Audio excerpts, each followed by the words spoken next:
Doctor plus நேயர்களுக்கு வணக்கம். சுகமே சொல்க. இப்போது இன்னைக்கு கண் கோளாறு முக்கியமாக சின்ன பிள்ளைங்களுக்கு 2-3 வயசு பிள்ளைங்கள்லேருந்து 25 வயசு பிள்ளைகள் வரைக்கும் கண் கோளாறில் கண்ணாடி போடுறாங்க இல்லையா? தூர பார்வை கிட்ட பார்வை பிரச்சனைக்காக கண்ணாடி போடுறாங்க இல்லையா? இந்த கண்ணாடியை போடாமலே அவங்க கண் பார்வையை முழுமையாக சரி பண்ணலாம். சரி, ஒருவேளை போட்டுட்டாங்க, அப்போ என்ன பண்ணுறது? போட்டுட்டாலும் அந்த கண்ணாடியை கலட்டிட்டு அவங்க கண் பார்வையை முழுமையாக சரி பண்ணலாம். இது எப்படி சாத்தியம் அப்படின்னா, இந்த உடல் எப்படி படைக்கப்பட்டிருக்குன்னு கேட்டிங்கன்னா, தன்னைத்தானே சரி பண்ணிக்கக்கூடிய தன்மையோடு தான் படைக்கப்பட்டிருக்கு. இப்போ இந்த தன்னைத்தானே சரி பண்ணிக்கக்கூடிய தன்மை உடம்புல 108 இடத்துல இருக்கிற மாதிரி, கழுத்திலிருந்து தலை வரைக்கும் 24 இடத்துல அந்த வர்ம புள்ளிகள் இருக்குது. தன்னைத்தானே சரி பண்ணிக்கக்கூடிய அந்த டியூனர், அதை தான் வர்ம புள்ளிகள்னு சொல்கிறோம். இதில் கண்ணுக்கு மட்டுமே ஆற்றலை கொடுக்கக்கூடியது 16 வர்ம புள்ளிகள் இருக்கு இந்த மேல்புறத்தில் மட்டும். இந்த மேல்புறத்தில் இருக்கக்கூடிய அந்த 16 வர்ம புள்ளிகளையும் அந்த தன்னுடைய செயல்பாட்டை குறைச்சிக்கும் போது இந்த கண் பார்வை கோளாறு வருது. இப்போ ஒரு எக்ஸாம்பிள் பாருங்க, இதுதான் ஐபால் வச்சுக்கோங்க, இது டிஷ்யூ, இது வந்து லென்ஸு. இந்த டிஷ்யூ ஒன்றாகி ஆப்டிக் நர்வ்ஸ் போய் பிரெயினில் கனெக்ட் ஆகுது.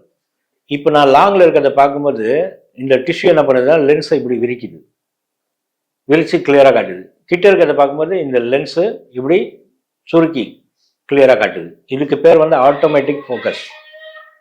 இப்போ ஒரு எக்ஸாம்பிள், இப்போ இந்த ஆட்டோமேட்டிக் ஃபோக்கஸில் பலகீனம் அடைகிறது எதனாலன்னு கேட்டிங்கன்னா, இந்த கண்ணுக்கு ஆற்றலை கொடுக்கக்கூடிய அந்த 16 வர்ம புள்ளிகளும் தன்னுடைய செயல்பாட்டை குறைஞ்சு போகும்போது இந்த ஆட்டோமேட்டிக் ஃபோக்கஸ் கண்ணுக்கு வர வேண்டிய ஆற்றல் குறைபாடு ஏற்படுது. அதனால பார்வை தெளிவு குறையுது.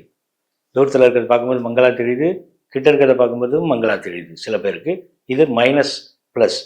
இந்த 2 குறைபாட்டினால போடக்கூடிய கண்ணாடி போடுறாங்க இல்லையா?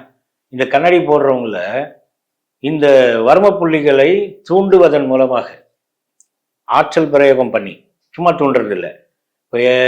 வர்மாசான்கள் தங்களுடைய ஆற்றலை அந்த 16 வர்ம புள்ளிகளையும் தொட்டு அந்த ஆற்றலை அவங்க உடம்புல செலுத்தி அந்த 16 வர்ம புள்ளிகளையும் இயல்பாக இயங்க வைக்கிறோம். நீவி விட்டு அழுத்தமோ வலியோ அதெல்லாம் இருக்காது, தொட்டு எனர்ஜியை பாஸ் பண்ணுறோம். இது பாஸ் பண்ணும்போது என்ன ஆகுதுன்னா, அந்த 16 வர்ம புள்ளிகளும் தன்னுடைய இயக்கத்தை கொஞ்சம் கொஞ்சமாக மேன்மை அடிச்சுட்டு வருது. இப்போ எப்படி ஒரு விதை போட்டு, இந்த விதை ஒரு நெல் விதை பூமியில் போடுறோம், இது விளைஞ்சி இவ்வளோ நெல் கிடைக்கிறதுக்கு ஒரு கால அவகாசம் காத்திருக்கோம் இல்லையா? இயற்கையாக விளைஞ்சு வந்து அது கொடுக்கறதுக்கு. இப்போ நாம் பண்ணுறது சிகிச்சை கிடையாது. நாம் என்ன பண்ணுறோம்னு கேட்டிங்கன்னா, திருத்தி அமைக்கிறோம். இப்போ இந்த திருத்தி அமைக்கக்கூடிய அந்த தன்மையும் ஒரு விவசாயத்தில் விதை போட்டு அறுவடை பண்ணுற நேரமும் ஒன்று. என்ன காரணம்? திருத்தி அமைக்கிறோம். இந்த 16 வர்ம புள்ளிகள்லையும் நம்மளுடைய ஆற்றலை பிரயோகம் பண்ண வர்மாசான்கள் தங்களுடைய விரல்கள் மூலமாக ஆற்றலை பிரயோகம் பண்ண இந்த வர்ம புள்ளிகள் வந்து தன்னைத்தானே செயல்படுறதுக்கு அதோடைய ஆற்றல் அதிகமாக ஒரு குறிப்பிட்ட கால அவகாசத்துக்குள்ள அவங்க பார்வை முழுமையாக சரியாயிடுது. இப்போ இதில் ஒரு பெரிய ப்ளஸ் பாயிண்ட் என்னன்னு பார்த்தீங்கன்னா, நம்ம கண்ணில் போடுற கண்ணாடிங்கிறது நம்ம கண்ணில் இருந்து கண்ணாடி வரைக்கும் தான் நம்ம கண்ணு பார்க்குது. அதுக்கு அந்த பக்கத்தை இந்த கண்ணாடி தான் சப்போர்ட் பண்ணுது. அப்போது நம்மளுடைய இறைவன் கொடுத்த மேனுவல் ஃபோக்கஸ்ன்னு சொல்கிறாங்க, சுய முயற்சியை கூட அந்த கண்ணாடி தடுக்குது. அப்போது இது கண்ணாடியை கலட்டிட்டு இந்த நம்மளுடைய சுய முயற்சியாலையும் இந்த பயிற்சி, இந்த வர்ம சிகிச்சையாலையும் இந்த பார்வையை முழுமையாக திருத்தி அமைக்கிறோம். நாம் பண்ணுறது சிகிச்சை கிடையாது, திருத்தி அமைத்தல். அப்படி ஏன் இதை வித்தியாசப்படுத்தி சொல்கிறேன்னா, இப்போது ஆர்கனுக்கான சிகிச்சைக்கும் இந்த ஆர்கனுக்கான ரூட் இருக்குல்ல, வேறு, அதுக்கான திருத்தி அமைத்தலுக்கும் நிறைய வித்தியாசம் இருக்குது. இப்போ நான் கண்ணில் பிரச்சனைன்னு கண்ணுக்கு மட்டும் சரி பண்ணேன்னா, என்னுடைய கர்ம பதிவுன்னு சொல்லுவோம் இல்லையா, டிஎன்ஏ, இந்த டிஎன்ஏல இந்த கண் பிரச்சனை பதிவில் இருக்கும். நான் கண்ணுக்கு மட்டும் சிகிச்சை பண்ணால் கூட அந்த கண் பதிவு அங்கே கர்ம பதிவில் இருக்கும். அந்த கண் கோளாறுங்கிறது அந்த டிஎன்ஏல ரெஜிஸ்ட்ரேஷனில் இருக்கும். அப்போது நான் வளர்ந்து எனக்கு ஒரு 15 வயசு இருக்கும்போது நான் அதை சரி பண்ணாலும், நான் வளர்ந்து நான் ஒரு கல்யாணம் பண்ணி என் மூலமாக வரக்கூடிய அந்த குழந்தைக்கும் என் டிஎன்ஏல இருக்க குறைபாடு அந்த குழந்தைக்கும் வரும். ஆனால் நான் திருத்தி அமைத்தல்னு சொல்கிறேன் இல்லையா, நான் கண் பார்வையை திருத்தி அமைக்கிறேன், மருத்துவம் பார்க்கல. திருத்தி அமைக்கும்போது டிஎன்ஏலையும் அந்த குறைபாடு எரேஸ் ஆகிட்டு நார்மல் விஷன் என்னவோ அது அங்கே ரெஜிஸ்டர் ஆகிடுது. அப்போது நான் வளர்ந்து கல்யாணம் பண்ணி எனக்கு வரக்கூடிய குழந்தைகளுக்கு என் மூலமாக இந்த கண் குறைபாடு கோளாறு வராது.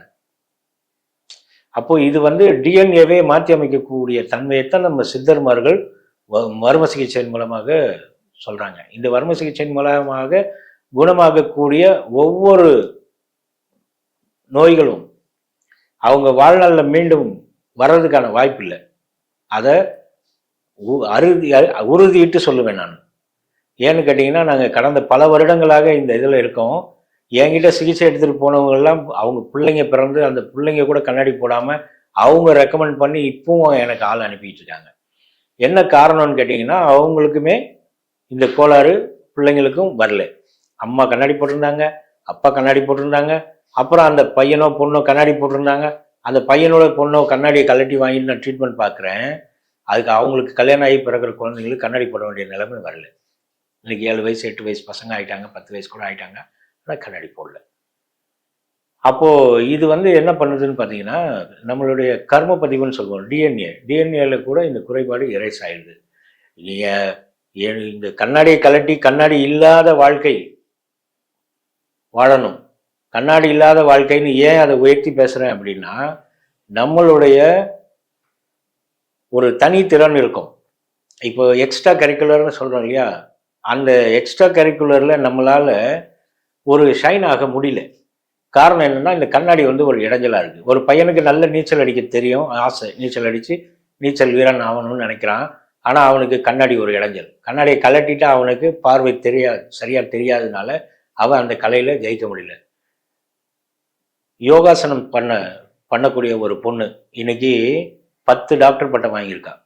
அந்த பொண்ணு திக்க கண்ணாடி போட்டிருந்த பொண்ணு, கண்ணாடி போட்டிருக்க காலம் வரைக்கும் அவள் ஒரு டாக்டர் பட்டம் தான் வாங்கினா. ஆனால் கண்ணாடியை கழட்டின பிறகு வாங்கிக்கிட்டே இருக்கா பல நூற்றுக்கணக்கான உலக சாதனைகள். காரணம் என்னன்னா, இவ கொடுக்கக்கூடிய பர்ஃபார்மன்ஸை எதிரில் இருக்கவங்க எப்படி ரிசீவ் பண்ணுறாங்கங்கிறத இவ பார்க்கறதுனால என்ன ஆகுதுன்னு கேட்டிங்கன்னா, இவ இன்னும் இன்னும் இன்னும் தன்னை டெவலப் பண்ணிக்கிறான். அப்போ அந்த டெவலப்மெண்ட்டுக்கு இடைஞ்சலாக இருந்தது அந்த பொண்ணுக்கு கண்ணாடி தான். அப்போ அதை கலட்டி கொடுத்துட்டு ட்ரீட்மெண்ட் பார்த்து இன்றைக்கி நல்லா இருக்கா. அதெல்லாம் நிறைய பிள்ளைங்க அந்த மாதிரி இருக்குது. கிட்டத்தட்ட 3500 கண்ணாடி என்கிட்ட இருக்குது, கலட்டி வாங்கின கண்ணாடி. அவ்வளோ பிள்ளைகள் நல்லா ஆகி போயிருக்காங்க. கண் பார்வை தெளிவடைய, கண்ணாடி இல்லாமல் கண் பார்வை தெளிவாக பார்க்குறதுக்கு நீங்கள் எங்களை பயன்படுத்திக்கோங்க. நம்மளுடைய வர்மக்கலை சிகிச்சை மையத்துக்கு வாங்க, நல்லபடியாக பலன் பெறுங்கள். நோயில்லாத சமுதாயமாக இறைவனை வேண்டுகிறேன். நன்றி, வணக்கம். சுகமே சொல்க.